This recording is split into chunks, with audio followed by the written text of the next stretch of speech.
میرے لیے کیا آسان زندگی تھی۔ میں کرکٹ کے بعد کچھ بھی نہ کرتا، تھوڑی سی کرکٹ کے اوپر بات چیت کرتا ہوں، اللہ نے مقام اتنا دیا ہوا ہے میں کروڑ روپیہ کما سکتا ہوں، مجھے تو کچھ کرنے کی ضرورت نہیں تھی۔ لیکن اللہ نے ہمیں کسی مقصد کے لیے پیدا کیا ہے۔ جانور آتے ہیں، بچے پیدا کرتے ہیں، کھا پی کے مر جاتے ہیں، تو انسان بھی اگر اس کو اب سمجھ ہی نہ آئے کہ اللہ نے ہمیں کسی مقصد کے لیے پیدا کیا ہے، تو اس میں جانوروں میں کیا فرق رہ جاتا ہے؟ کہ دیکھیں، مایوسی گناہ ہے۔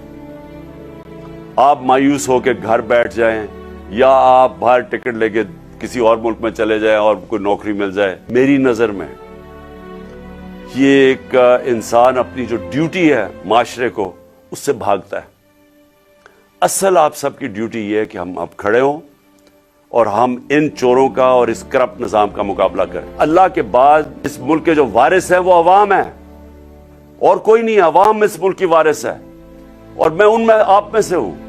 ہم نے اس عوام نے ایک قوم بن کے ہم نے اس مشکل وقت سے نکلنا ہے۔